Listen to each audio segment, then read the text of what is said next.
Finance कह लो या फिर पर्सनल फाइनेंस इकलौती ऐसी चीज है जिसके बारे में हमें कभी सिखाया ही नहीं गया। स्कूल और कॉलेजेस हमारी बेसिक और एडवांस एजुकेशन के लिए बहुत ही जरूरी हैं। इसलिए लोग लाखों खर्चा करके जमीन जायदाद गिरवी रखकर अपने बच्चों की एजुकेशन पर पैसे लगाते हैं और वो बच्चा बाद में जाकर सब कुछ गवा बैठता है। क्यों? क्योंकि उसको सब कुछ तो सिखाया गया कि अच्छी जॉब कैसे पानी है, करियर कैसे बनाना है, कौन कौन सी स्किल सीखनी है, पर पैसा कैसे मैनेज करना है ये किसी ने नहीं बताया। कुछ लोगों के लिए पर्सनल फाइनेंस का मतलब केवल मम्मी है। सारा पैसा कमाकर मम्मी को दे दो और मम्मी घर चला लेगी। जैसे पापा के साथ होता था मेरे साथ भी बिल्कुल वैसा ही होगा। ना भैया ना, आज की डेट में ऐसा बिल्कुल नहीं है। इसलिए ऑथर कैरी सीगल अपनी book why didn't they teach me this in school में 99 पर्सनल फाइनेंशियल रूल बताते हैं जो वो खुद अपनी यंग एज में नहीं सीख पाए, बट इन रूल्स को उन्होंने लाखों लोगों तक पहुंचाया और बहुत से यंग लोगों की लाइफ को चेंज भी किया।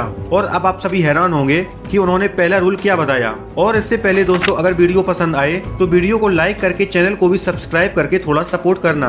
अब आते हैं rule number 1, choose the financially right partner. अब ऐसा इसलिए क्योंकि इंडिया में मोस्टली कपल्स के झगड़ा होने का कारण उनके फाइनेंसेस हैं और धीरे धीरे इन्हीं झगड़ों की वजह से रिलेशन खराब हो जाते हैं और डाइवोर्स जैसी सिचुएशन सामने आती है।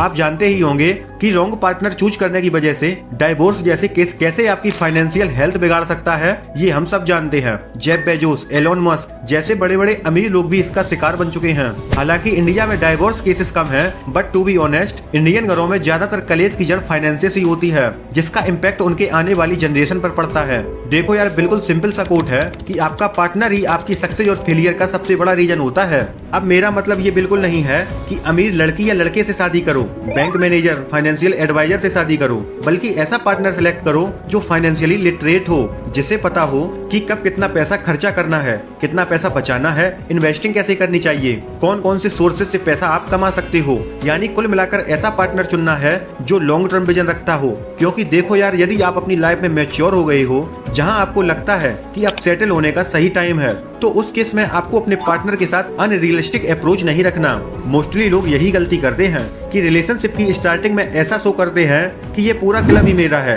पार्टीज करेंगे, महंगी महंगी शॉपिंग करवाएंगे, और जब शादी के बाद ये सब चीजें नहीं हो पाती तो फिर वही झगड़ा फिर से स्टार्ट। इसलिए अपना लाइफ पार्टनर चूज करते समय उसकी फाइनेंशियल अवेयरनेस चेक करना बहुत ही जरूरी है, और अगर वो इन सब चीजों को समझता है तो आपको उससे शादी कर लेनी चाहिए। Rule number 2, always live with in your means. अगला रूल जो कैरी सीगल हमें बताते हैं कि always live with in your means, यानी कि जितना आपके पास है उससे कम खर्चा करो और जितना हो सके सेविंग पर ध्यान दो। अक्सर ऐसा हम लोगों के साथ होता है कि जब हमारी पहली नौकरी लगती है या हमारे पास नई नई सैलरी आती है तो हम लोग अपने अंदर कई इच्छाएं पाल लेते हैं। जैसे पहली सैलरी आते ही ये खरीदूंगा, वो खरीदूंगा। अब चलो पहली सैलरी तक तो ठीक है, बट धीरे धीरे ये चीजें हमारी आदत बन जाती हैं। फिर हमें सोशल मीडिया के थ्रू नई नई चीजों का पता लगता है। फिर हमारा भी मन करता है कि हमारे पास कैमरा होना चाहिए, ये वाला फोन होना चाहिए, कपड़े होने चाहिए, ये वाली गाड़ी होने चाहिए, और इसी चक्कर में हम औकात से ज्यादा खर्चा कर देते हैं। सैलरी होगी 30,000 की, पर भाई का क्रेडिट कार्ड का बिल आएगा 35,000 का,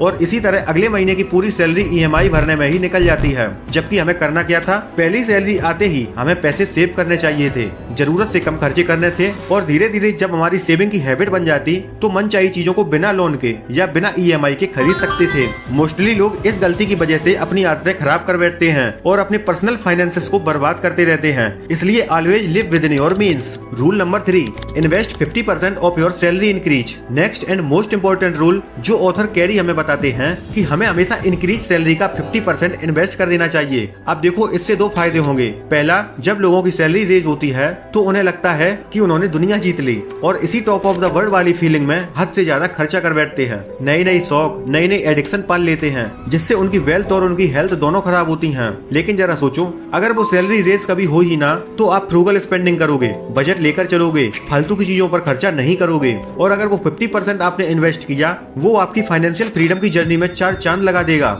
यानी एक तो आदत सुधर गई और दूसरा रिटायरमेंट प्लानिंग भी हो गई। मान लो यदि आपकी मंथली सैलरी 30,000 रूपए है और अब मान के चलते हैं कि आपकी सैलरी का 20% रेज हो गया, तो नेक्स्ट ईयर आपकी सैलरी 36,000 रूपए हो जाएगी। और यदि आप 30,000 की सैलरी में 3,000 रूपए इन्वेस्ट कर रहे थे, और अब जो आपको करना है यानी रेज हुई सैलरी का 6,000 रूपए का 50% यानी 3,000 3000 रूपए एक्स्ट्रा इन्वेस्ट करना है, यानी अब आपको टोटल 6000 रूपए इन्वेस्ट करना है। अब इससे होगा ये कि आप अनरियलिस्टिक चीजों का शिकार नहीं बन पाओगे, क्योंकि अब आपके पास सिर्फ 3000 रूपए ही एक्स्ट्रा बचे हैं, जिनको आप सोच समझकर खर्चा करोगे। और जहाँ तक रही इन्वेस्टमेंट की बात, तो उसे अगर आप इंडेक्स फंड में इन्वेस्ट करोगे तो वहाँ से 12 से 13% का एनुअल रिटर्न आसानी से मिल जाता है। तो आप देख ही सकते हो 10 साल बाद आपकी वेल्थ 31,77,000 रूपए हो जाएगी। अब यहाँ हमने 20% स्टेप अप SIP इसलिए एज्यूम किया क्योंकि फ्यूचर में आपकी सैलरी हमेशा बढ़ती ही जाएगी, तो 20% सिग्निफिकेंट रहेगा। Rule number 4, build your short term goals. अब कम खर्चा करने के बाद आपको अपने लिए शॉर्ट टर्म गोल बनाने हैं। ऑथर कहते हैं कि कभी कभी हमारे साथ ऐसा होता है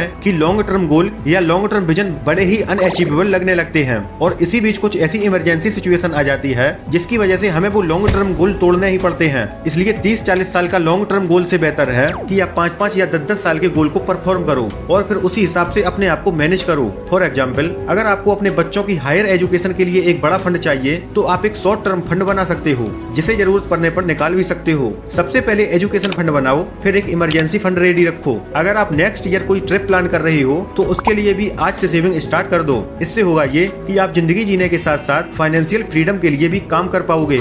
rule number 5, follow DTA method for budgeting. अब देखो यार, इन्वेस्टिंग तो हम तभी कर पाएंगे ना जब कुछ पैसा बचाएंगे। यही क्वेश्चन आ रहा होगा दिमाग में। ऐसा इसलिए क्योंकि आपका बजट का कोई प्लान ही नहीं है। इसलिए ऑथर बजट के लिए सिंपल DTA मेथड सजेस्ट करते हैं। DTA मतलब develop, track and analyse. Develop budget का मतलब है कि आपको अपने बजट को कहीं पर लिख कर रख लेना चाहिए, जैसे कि डायरी में, एक्सेल सीट या मोबाइल एप्लीकेशन में, और उसमें आपको मेंशन करना है कि आपके मल्टीपल सोर्सेस ऑफ इनकम क्या क्या हैं, जैसे सैलरी, कमीशन, इंटरेस्ट, डिविडेंड, इन सब से आपकी कितनी इनकम हो रही है। फिर सीट की दूसरी तरफ अपने सभी एक्सपेंसेस जैसे house rent, mortgage, electricity bill, grocery, restaurant के बिल, केबल या इंटरनेट एक्सपेंसेस जैसे खर्चों को ट्रैक करना है। फाइनली बजट को एनालाइज करते समय ये ध्यान रखना चाहिए कि कैसे आप अपनी इनकम को बढ़ा सकते हो और अननेसेसरी खर्चों को कम करके अपनी सेविंग्स को भी बढ़ा सकते हो। जैसे मिस्टर पटेल को ही देख लो, इनकी मंथली सैलरी है 50,000 रूपए और सारे एक्सपेंसेस को जोड़ लेने के बाद खर्चा आता है इनका 30 से 32,000 रूपए, यानी हर महीने ये सिर्फ 18,000 रूपए ही सेव कर पा रहे थे। अब एनालाइज करते समय इनको ये सोचना है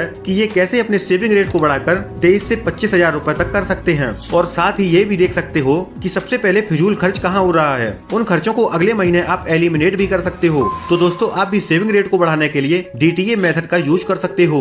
last rule number 6, work on your network, the asset. देखो यार, इस बुक के सभी रूल्स को अगर समराइज किया जाए तो मतलब सिर्फ एक ही निकल कर आता है, जो कि है बिल्ड योर नेटवर्क। हम लोगों में से आधे से ज्यादा लोगों को इस वर्ड का सही से मतलब तक नहीं पता होगा। देखो, इस दुनिया में हर वो इंसान जो रिच है, उसने मेहनत से पैसे कमाए और उस पैसे को काम पर लगाया और अपने लिए एक वेल्थ बिल्डिंग करी, यानी उन्होंने पैसा कमाकर एसेट बिल्ड किए हैं। ऐसे एसेट्स जो उन्हें एक अच्छी लाइफ जीने में मदद करते हैं और बिना किसी टेंशन के कैश जनरेट करके भी देते हैं। और इन्हीं एसेट में से जब हम लायबिलिटीज माइनस करते हैं तो निकल कर आती है हमारी नेटवर्क। अब एसेट में बहुत सी चीजें हो सकती हैं, जैसे आपकी इन्वेस्टमेंट, आपका कोई बिजनेस, रियल एस्टेट प्रॉपर्टी या शॉप, या फिर कोई इंटेलेक्चुअल प्रॉपर्टी जैसे यूट्यूब चैनल जो आपको एक पैसिव इनकम देगा। वहीं दूसरी तरफ आती है लायबिलिटीज जो आपकी जेब से पैसा निकालती हैं, जैसे बाइंग ए car, costly phone, credit card, ये सब आती हैं लायबिलिटीज में।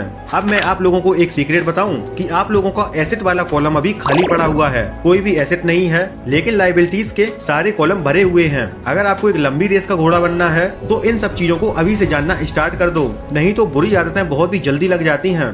बस एक बार अपनी सोच को बदलो, चीजें अपने आप बदलना शुरू हो जाएंगी। तो दोस्तों, अगर वीडियो अच्छी लगी हो तो वीडियो को लाइक करके चैनल को भी सब्सक्राइब करके थोड़ा सपोर्ट जरूर करना।